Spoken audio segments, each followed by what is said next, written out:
अच्छा, सुखदेव जी का चरित्र किस किसने सुना, जरा बताओ। आप लोगों ने नहीं सुना? सुना? बताओ सुखदेव कौन है, बताओ बताओ। अच्छा, गोपी बहू की सास का क्या नाम था? साथ नवाना साथिया देखा? गोपी बहू की सास का क्या नाम है? देखो हंस गए, कोकला। देखो देखो कोकला ही नाम तो देखो। और सुखदेव जी का, सुखदेव जी के पिताजी का क्या नाम था? है? सुखदेव जी कहां के हैं?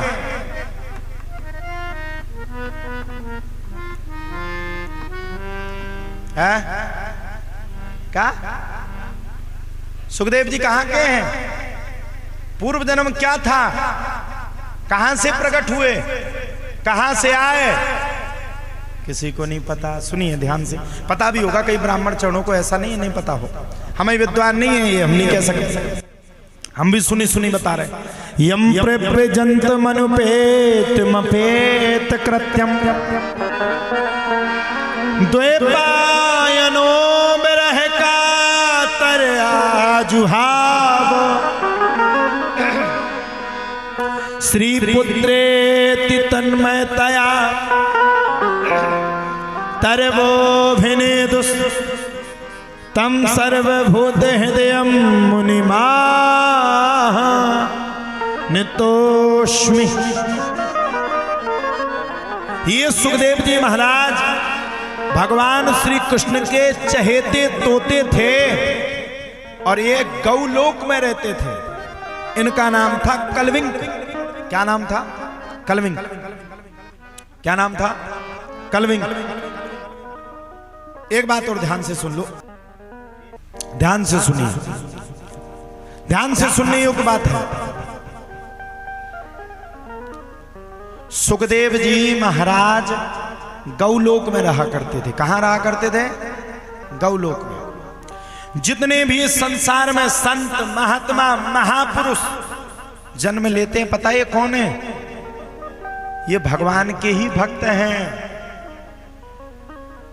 पूज्य हमारे सदगुरुदेव भगवान पूज्य पाद मलुक पीठाधीश्वर जी, हमारे गुरुजी को तो आप सब जानते हो ना, पूज्य जगत गुरु राजेंद्र दास देवाचार्य जी महाराज, ये भी कलयुग के साक्षात ईश्वर हैं। और गुरुदेव ने अपने वक्तव्य में कहा है, गुरुदेव ने कहा है कि मैं अब आगे कभी भी जन्म नहीं लूंगा। गुरुजी के पास अगर आप 10 मिनट खड़े हो जाओ ना, तो आप ये कहोगे दुनिया का पूरा धन एक तरफ, गुरुदेव के चरण एक तरफ। तो जितने भी महापुरुष संसार में जन्म लेकर के आते हैं, ये भगवान के ही पहुंचाए हुए होते हैं। क्यों? क्यों? क्यों? जब जब होए धर्म की हानि बारहि असुर है अदम अभिमान। जब जब होए धर्म की हानि बारहि असुर है अदम अभिमान। तब तब धरे प्रभु विविध शरीरा, तब तब धरे प्रभु विविध शरीरा। हरहि कृपा निज सजन पीरा, हरहि कृपा गुरु ओ हरहि कृपा निज सजन पीरा, हरहि कृपा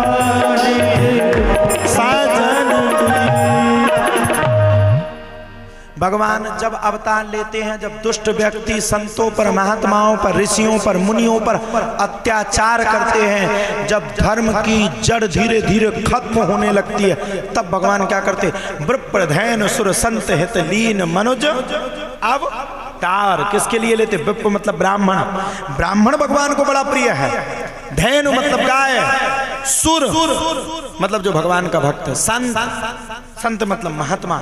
इनके लिए कौन अवतार लेता है? बोले इनके लिए भगवान अवतार लेते हैं। और जितने संत महात्मा आते हैं वो किसके पहुंचाए हुए आते? वो भगवान के पहुंचाए हुए आते। सुनिए चरित्र।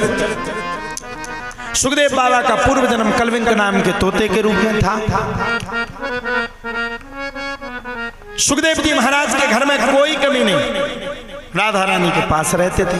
एक दिन भगवान ने बुलाया, इधर आओ कलविंक, मेरे कहने से तुम्हें पृथ्वी लोक में जाना है। कलविंक ने मना कर दिया, बोले महाराज कैसी बात कर रहे हो, पृथ्वी लोक में नहीं जाऊंगा, और कहीं पहुंचा दो।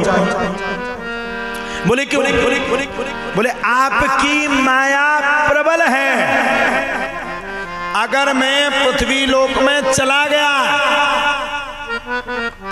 तो विश्वास मानिए लौट करके फिर आपके पास कभी नहीं आ पाऊंगा। भगवान ने कहा देखो कलविंक, भारत भूमि को तुम्हारी आवश्यकता है, धर्म की स्थापना करने हेतु तुम्हें पृथ्वी लोक में जाना ही पड़ेगा, भगवान ने कहा। और भगवान ने यहां तक भी कहा इसके लिए कलविंक मेरी विशेष रूप से तुम्हें से आदेश है कि तुम पृथ्वी लोक पे जाओ। भगवान का आदेश कलविंक टाल नहीं सकते थे।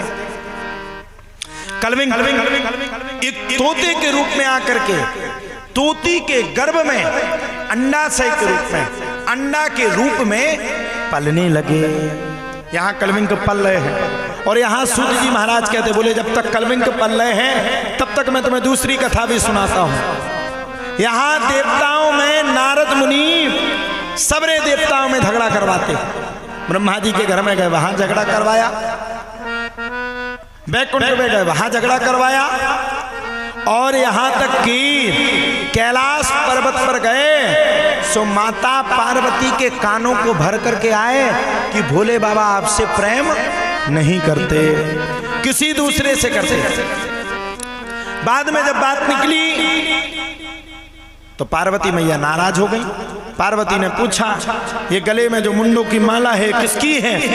भोलेनाथ ने बताया, बोले गले में जो मुंडों की माला है वह माला, भोलेनाथ ने बताया वह भी आपकी है, क्योंकि पूर्व जन्म आपका सती के रूप में हुआ था।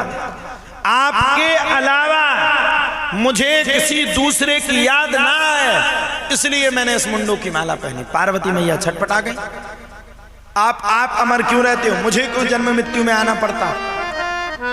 भोलेनाथ ने कहा मैंने अमर कथा को सुना है, इसलिए मुझे जन्म मृत्यु के चक्कर में नहीं पड़ना पड़ता, और तुमने सुना नहीं इसलिए तुम्हें जन्म मृत्यु के चक्कर में पड़ना पड़ता। माता पार्वती जिद पकड़ गई, अब तो अमर कथा हमें भी सुननी। माताओं की जिद बड़ी खतरनाक, इतनी जिद पकड़ गई, इतनी जिद पकड़ गई, हम तो अमर कथा सुनेंगे। भोलेनाथ ने समझाया देवी अमर कथा को सुनना सबके बस की बात नहीं है, तुम्हारे भी बस की बात नहीं है, मेरी बात को मानो, अमर कथा के चक्कर में मत ही पड़ो तो ठीक रहेगा। बोले ना महाराज मैं किसी की बात नहीं मानूंगी, मैं तो अमर कथा सुनूंगी। अच्छा माताओं की जिद, एक स्त्री हट और एक बाल हट, ये दोनों हटे संसार में बड़ी खतरनाक है। स्त्री अगर स्त्री जिद पकड़ गई कि हम तो जय भाई धुतिया ले, तो चाहे प्राण चले जाए लेकिन धुतिया भी ले आए, और अगर लड़का जिद पकड़ गया कि हम यही बिस्किट खाएंगे, भले ही उसकी खूब पिटाई करो लेकिन बिस्किट वही खाएगा। अब क्या करें? भोलेनाथ ने कहा जो होगा देखा जाएगा। कथा को सुनाना भोलेनाथ ने शुरू कर दिया। तब तो पहली बार डमरू बजाई तो जितने 3 बार डमरू बजाई, जीव जंतु पशु पक्षी जितने थे सब भाग गए। अंडा के रूप में सुखदेव बाबा पल रहे थे और तोते ने चोंच मारी, और जैसे ही तोते ने चोंच मारी सो सुखदेव बाबा तोते के रूप में प्रकट हो गए। बोलो सुखदेव जी महाराज की। अब पार्वती मैया ने तो जब तक कथा सुनी, जब तक पति पत्नी के झगड़ा की कथा चल रही थी, और जैसे ही पति पत्नी के झगड़ा की कथा बंद हुई, सो वैसे ही पार्वती मैया ने भी सो गई। और जैसे ही पार्वती मैया सोई, अब पहले के जमाने में कौन साउंड सर्विस चलत थी, पहले के जमाने में कौन साउंड न थे, पहले के जमाने में कौन कोई संगीत था। पंडित जी सुना रहे, भक्त सुन रहे, हुंकार ना दो तो वो ना सुने। महाराज पार्वती मैया सो गई, तोता के रूप में जो सुखदेव बाबा खड़े थे, एक डाली पर बैठ करके सुखदेव बाबा ने संपूर्ण भागवत की कथा को सुन लिया। भोलेनाथ ने जब पूरी कथा को कह दिया और जयकारा लगाया तो पार्वती सोई हुई उठी। भोलेनाथ का दिमाग खराब। आखिरकार कथा किसने सुनी? पापी ने सुनी, पुण्यात्मा ने सुनी, मनुष्य आत्मा ने सुनी, किसने सुनी? आखिरकार कथा सुनी तो सुनी किसने सुनी? सामने देखा एक डाल पर तोता बैठा हुआ था। भोलेनाथ को अति से ज्यादा क्रोध आया और क्रोध में आकर के त्रिशूल को उठाए। तोता आगे आगे, भोले बाबा पीछे पीछे, तोता आगे आगे, भोले बाबा पीछे पीछे, आगे पीछे आगे पीछे आगे पीछे करते करते करते करते तोता अपनी जान बचाते हुए सीधा जाकर के वेद व्यास की पत्नी जिसका नाम था बिटिका, बिटिका को जमाई आ रही थी, मुख के द्वारा छुप करके जाकर के सीधे बिटिका के गर्भ में जाकर के छुप गया। घर में वेदव्यास जी नहीं थे, इसलिए सुखदेव बाबा को बड़ा भारी कष्ट को, श्री भोलेनाथ को कष्ट हुआ, त्रिशूल गाड़ करके बैठ गए। बाद में जब वेदव्यास जी आए, उन्होंने पगों को छुआ। भोलेनाथ तो क्रोध में थे, पग को छोड़, तेरे घर में एक चोर घुस गया है। ध्यान लगा करके देखा, वेदव्यास जी बोले महाराज कोई भी चोर घुस गया हो, चोर तो चोर है, भले किसी भली भांति से हुआ हो प्रभु, लेकिन उसने 7 दिन की अमर कथा को सुना, इसलिए वह चोर भी अमर हो गया। इसलिए प्रभु मेरी इच्छा है, हे दीनानाथ, हे कृपानाथ, हे कृपानिधि, अब आप उस चोर का पीछा मत करिए। भोलेनाथ का अंततोगत्वा क्रोध शांत हुआ, और जब भोलेनाथ का क्रोध शांत हुआ तब तो सुखदेव बाबा माँ के गर्भ में जाकर के रुक गए। अब बताओ सुखदेव जी महाराज अपने माँ के गर्भ में कितने दिन रहे? कितने दिन रहे बताइए, किस किस को पता है? अच्छा, एक बच्चा माँ के गर्भ में कितने दिन रहता है? कितने दिन? 9 महीना। सुखदेव जी कितने दिन रहे?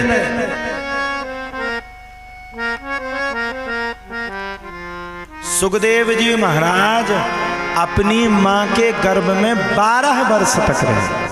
कितने वर्ष तक? 12 वर्ष तक।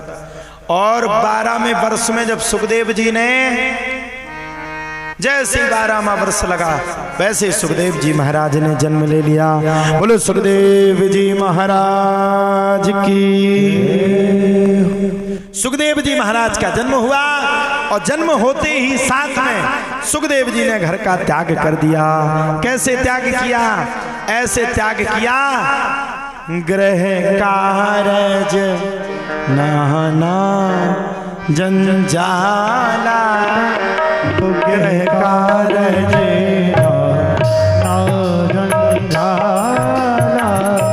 गृह कारज नाना जंजाला, गृह कारज नाना जंजाला,